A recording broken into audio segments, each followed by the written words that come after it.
The Galactic Combat Academy's training hall echoed with the sickening thud of fist-meeting flesh. Leo stumbled backward, his knees buckling as another blow caught him across the jaw. Blood trickled from his split lip, mixing with the sweat that dripped down his face. "Come on," human Caxter sneered, his chitinous exoskeleton gleaming under the fluorescent lights. The Vrexian stood nearly 8 feet tall, his 4 arms flexing with predatory excitement. "Show us why your pathetic species thinks it deserves a seat among warriors."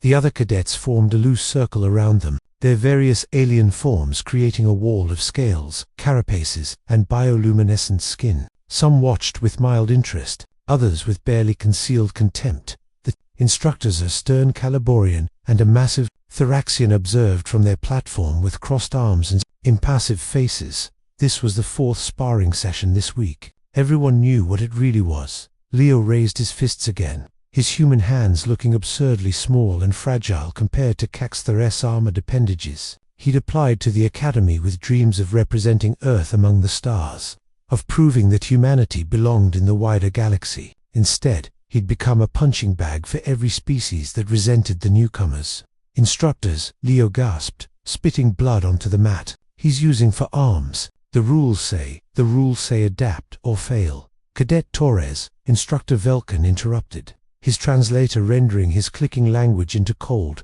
mechanical words. "In real combat, your enemies won't follow human regulations."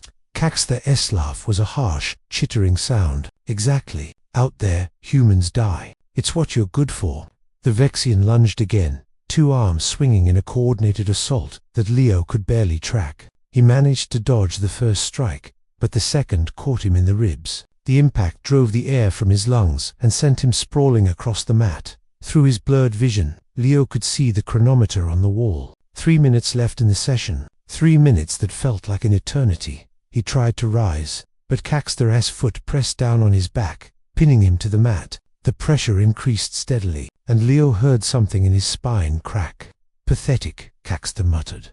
That's when the training hall doors opened. The sound cut through the jeering crowd, like a blade through silk. Every head turned. The temperature in the room seemed to drop 10 degrees. Commander Isabella Reeves stood in the doorway. She wasn't particularly tall, not by galactic standards. She didn't have scales, exoskeletons, or bioweapons. She wore the standard Academy officer's uniform, crisp and unadorned. Her dark hair was pulled back in a regulation bun. Her brown eyes scanned the room with surgical precision. But there was something about her, something that made the assembled cadets warriors from 100 worlds.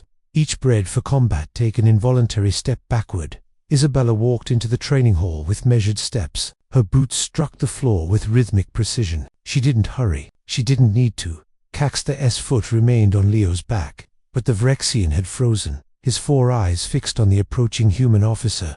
Isabella stopped at the edge of the mat. She looked at Caxter. Just looked. No words, no threats, no dramatic pronouncements, just a look.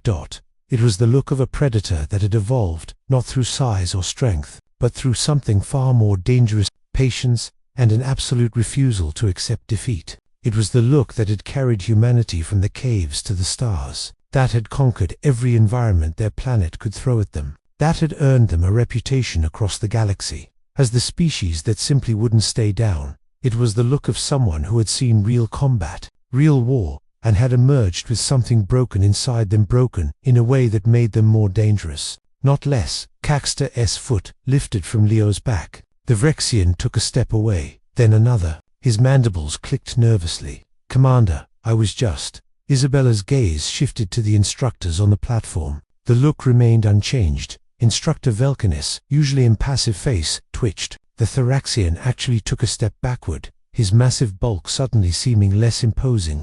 "Session's over," Velkin announced, his translator barely concealing the tremor in his voice. All cadets dismissed. The crowd dispersed with remarkable speed. Caxter scuttled toward the exit with his usual swagger, notably absent. Within 30 seconds, the training hall was empty except for Isabella, Leo, and the 2 instructors who were very deliberately reviewing their datapads.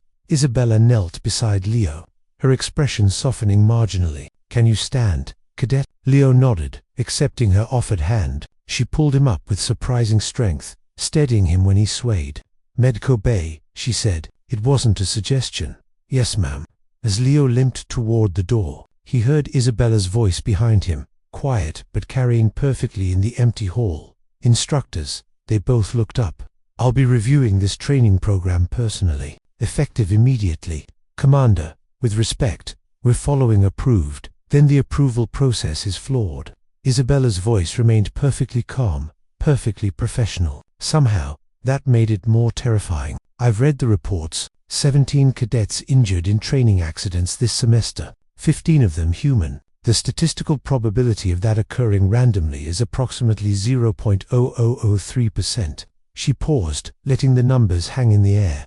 I fought in the Proxima campaign. I watched humans hold a fortified position against forces that outnumbered them 50-1. We held for 6 days until reinforcements arrived. Do you know why we survived? Instructors. Neither alien responded. Because humans are very, very good at turning disadvantages into weapons. We're smaller, weaker, more fragile than most species, so we got creative. We got mean. We learned to fight dirty, to never give up, to find victory in situations where every tactical analysis said we should die.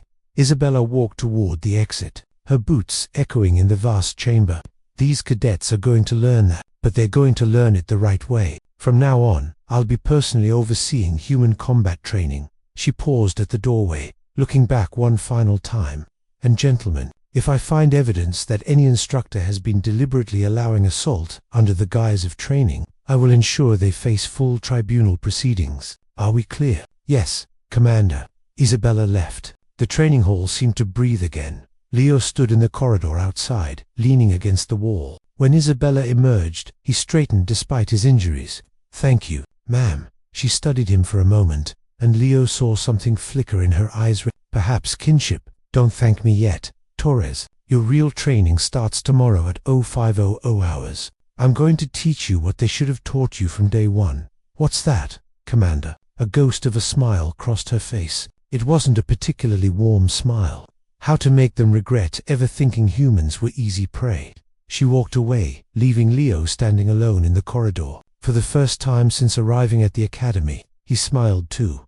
The galaxy was about to remember something important about humanity. They didn't survive because they were the strongest. They survived because they were the most stubborn, the most adaptable, and the absolute last species you wanted to make an enemy of. And Commander Isabella Reeves was about to teach that lesson all over again.